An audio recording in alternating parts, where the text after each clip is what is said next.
this career for 25 years. And the last 5 years, you know, the media landscape has shifted tremendously. Yes. Yeah. What are your observations? I think it's pretty obvious. Print has evolved very quickly to digital, online. There's a lot of, I think, when it comes to news, it's quite easy to get free articles, free content. So online, so we do have to keep up with this changing media industry. So as the Borneo Bulletin and Media Permata, we have actually gone into a more integrated platform, not just our print, but we also have our online version on our website. And then we also have social media presence. Our Instagram, I think we have almost 130,000 followers for Borneo Bulletin. That's more than a quarter of our population.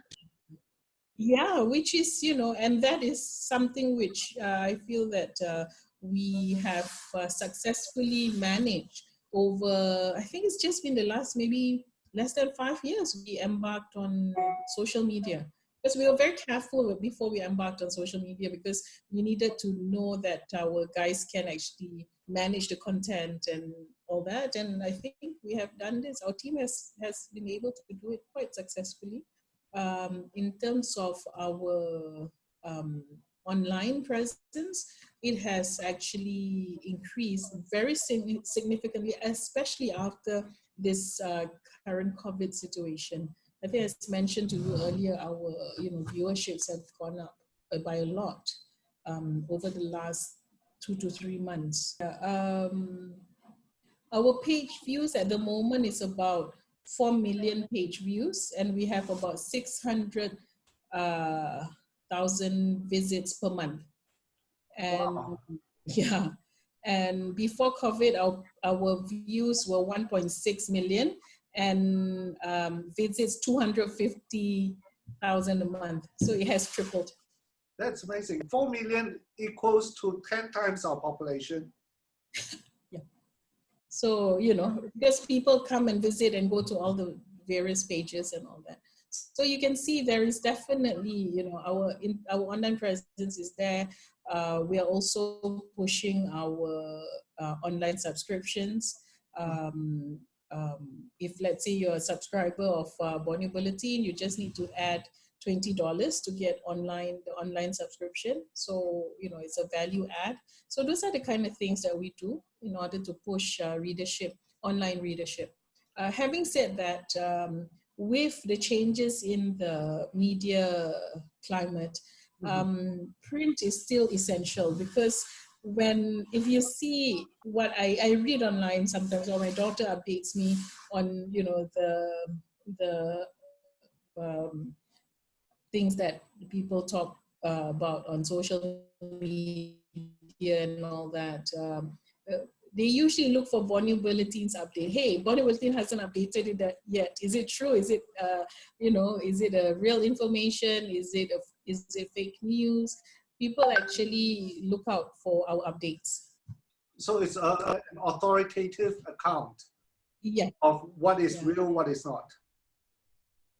Yeah, I think because it's definitely because of what is in print, right? Because before we put anything in print, we have to actually verify the information to make sure that it's correct. Yeah, whatever that we get forwarded to us via WhatsApp, our team will actually communicate with the relevant authorities to ensure the credibility of this news before we actually publish it. So definitely, in terms of credibility, print is much more reliable, because whatever that you do in print, if it's not correct, if it's not accurate, you can actually, people can actually, you're liable for whatever you print.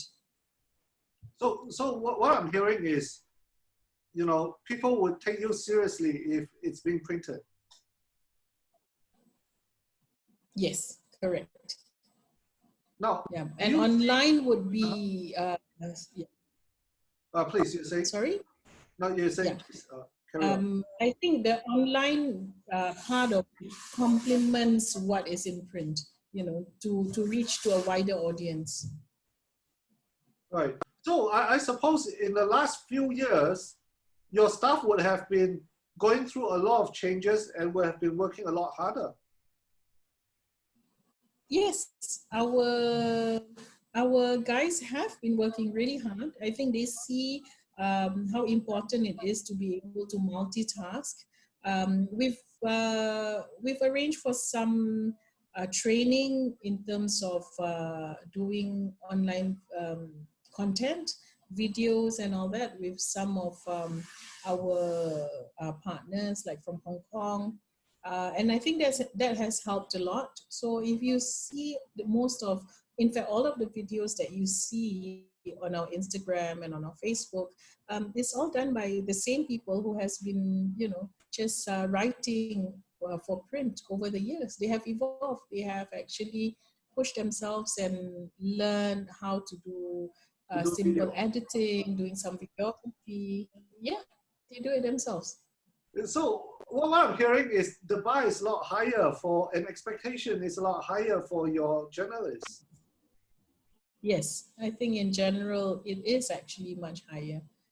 Now, if you interview someone who's interested in to do journalism, definitely you would ask them, you know, what they can do online. Are they able to do video editing, any photography, any videography? So that actually helps in your application to join a media company. Well, so the level entry expectation is another level. Yes, it is. Although, if if you have the basics, it will help. Usually, the company will provide on the job training, but definitely someone with the basics. And nowadays, most youths are so internet and online savvy. You know, basic things like Photoshop, video editing, you know, and all that, and taking simple videos. Most of them can do it. They do it for their own personal social media pages, so they have had a lot of practice, anyways.